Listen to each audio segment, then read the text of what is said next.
Fala galera, seja bem-vindo a mais uma videoaula no meu canal. Hoje o assunto é bactérias. Se você tem alguma dúvida, permanece aí no canal que eu vou tentar te ajudar.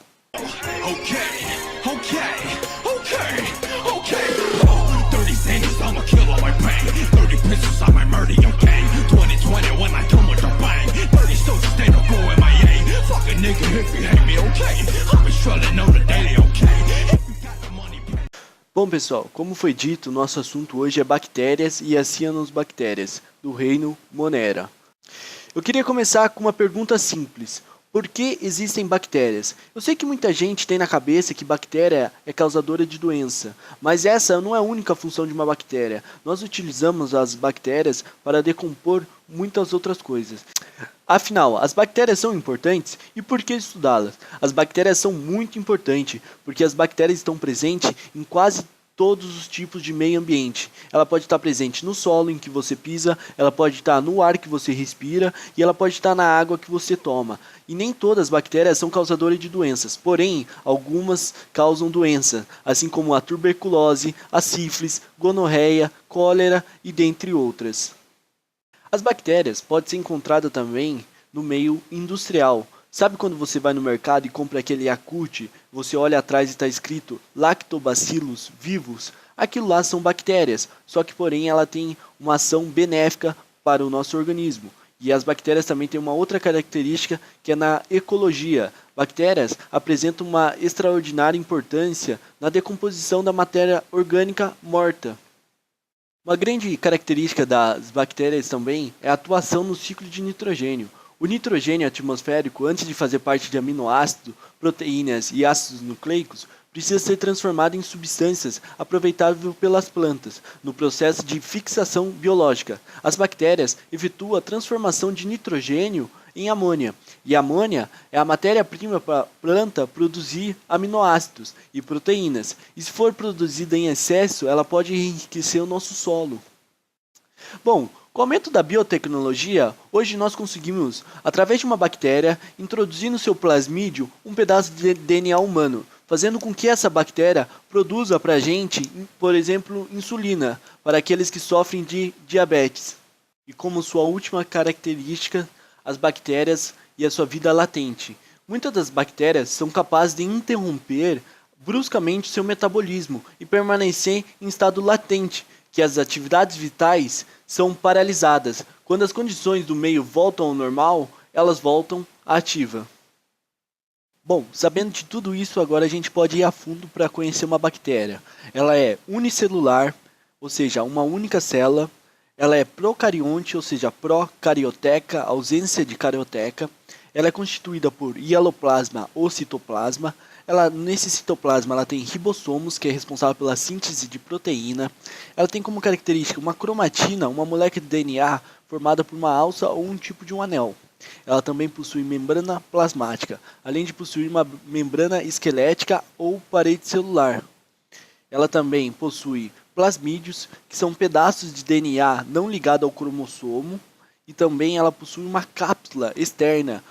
Então é membrana plasmática, parede celular ou membrana esquelética, e fora isso ela tem uma cápsula responsável por dar resistência à bactéria.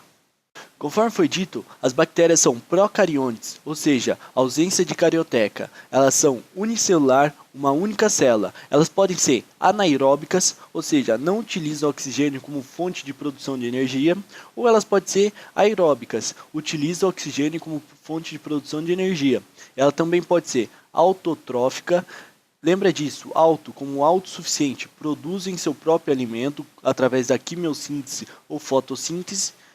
E ela pode ser heterótrofa, ou seja, não produz seu próprio alimento. As bactérias podem viver isoladamente ou construir agrupamentos coloniais. Elas são divididas em 4 formatos: bacilos, cocos, espirilos e vibrões. Aqui eu coloquei uma imagem para vocês terem noção de como é o formato dela. Então os cocos são as bolinhas. Aqui temos cocos isolados, aqui temos estreptococos, que forma tipo uma minhoca. E aqui temos estalafilococos, que é um agrupamento de cocos. Aqui temos os bacilos, aqui temos os espirilos em forma de espirais, e aqui temos o vibrão, que é em forma de vírgula ou feijão. Coloquei um exemplo aqui para vocês de uma célula bacteriana. Bom, vou começar pelas extremidades. Vou falar primeiro da cápsula. A cápsula protege a célula bacteriana contra a fagocitose. Além disso, a cápsula ajuda na adesão das bactérias às células do hospedeiro. Depois da cápsula, a gente tem a parede celular, que fica ao redor da membrana plasmática e tem como principal função garantir e proteger a célula e dar formato à célula bacteriana. Depois da parede celular, temos a membrana plasmática, que envolve e protege e faz a permeabilidade seletiva da célula. Depois temos o hialoplasma, que preenche e sustenta a célula. Antes do hialoplasma, temos na membrana plasmática o mesossomo, que é responsável pela respiração da bactéria, que é uma invaginação da membrana plasmática para dentro do citosol.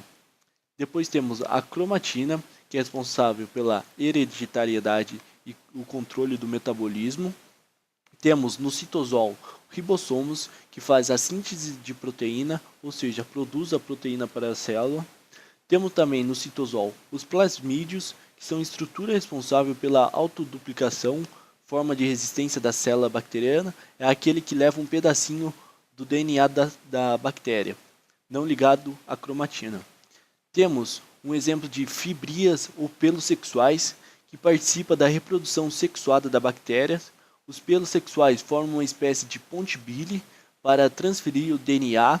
E temos também flagelo, que é utilizável para locomoção. Um exemplo de bactéria é a pneumonia, e ela é um exemplo bem legal, porque ela mostra o quão forte a bactéria fica com a cápsula. Lembra da cápsula? Então, os pneumococos são as bactérias que causam a pneumonia. E foi feito um certo experimento. Introduziram em uns ratos pneumococos sem cápsula. Os ratos, eles adquirem a pneumonia, porém eles não morrem. E depois foi feito um outro experimento. Um experimento com os pneumococos com cápsula. E esses ratos, eles não só adquirem a pneumonia, como eles acabam morrendo da doença.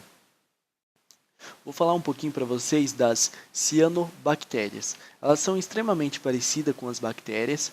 Elas são também procariontes, são autótrofas, mas suas células não possuem cloroplastos. Assim como algumas bactérias, as cianobactérias são também fixadoras de nitrogênio. Elas vivem no mar, em água doce ou no meio terrestre úmido. Há espécies que possuem células isoladas e outras que formam colônias de diferentes formatos. Bom pessoal, uma curiosidade aqui só para vocês entenderem, no Mar Vermelho, localizado entre a Arábia Saudita e a costa oriental da África, há cianobactérias que possuem um pigmento predominante de cor vermelha em suas células, por isso que a água fica naquele tom meio avermelhado. Bom pessoal, coloquei aqui 5 exercícios só para a gente poder treinar um pouco o nosso conhecimento. Bom, vamos lá. Exercício 1. As bactérias são seres vivos que na maioria das vezes são associados à doença e à decomposição da matéria orgânica, como de alimentos.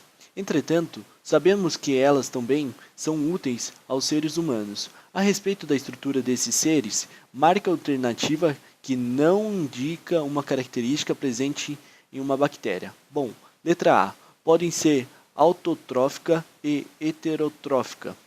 Tá certo? Ela pode ser. Possuem DNA circular? Sim, ela possui DNA circular. Apresentam parede celular? Sim. São procariontes? Sim. Não possuem membrana plasmática? Opa! Ela é plasmática, parede celular e pode haver ou não uma cápsula. Então é letra E. Ela possui. Exercício 2. Sabemos que as bactérias possuem uma grande variedade de formas e modos de vida, sendo que algumas vivem solitárias e outras formam colônias. Podemos classificar as bactérias de acordo com seu formato e agrupamento. Marca alternativa que contém apenas formas de bactérias. Você lembra comigo as 4 formas de bactérias, que são cocos, bacilos, espirilos e vibrões? São 4 tipos. Vamos ver qual alternativa tem esses tipos. Vamos lá. Cocos? Sim. Espirilos? Sim. Bacilos? Sim. E se ainda tivesse mais uma, seria vibrões. Mas como não tem, A melhor alternativa é a letra A. Número 3. Sabemos que além do DNA cromossômico, a bactéria possui plasmídios. Marque a alternativa que indica corretamente o que é um plasmídio. Letra A. Grandes moléculas de DNA ligadas às proteínas histonas? Não. DNA presente no interior do núcleo? Não. DNA encontrado nos cromossomos essenciais para a vida da bactéria? Não. Pequenas moléculas de DNA circular? Sim, pequenas moléculas de DNA que ficam soltos no citosol. Exercício 4. É da FUVEST. A bactéria não possui. Vamos lembrar o que a bactéria não possui? Vamos lá. Letra A. Membrana plasmática. Ela possui. Letra B. Ribossomo. Claro, síntese de proteína. Ela também possui. Parede celular. Também possui. DNA. Também possui. Carioteca. Opa, aqui está o erro. Lembra que as bactérias são procariontes, ou seja, a ausência de carioteca, então ela não tem carioteca. Então essa é a letra E. Quinto e último exercício é da FATEC São Paulo. Um organismo unicelular. Opa, unicelular já penso em bactéria, mas não sei ainda.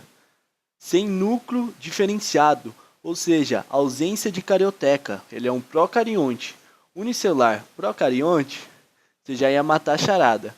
Ainda vem o terceiro, que é causador de infecção em ratos. Claro, provavelmente será uma bactéria.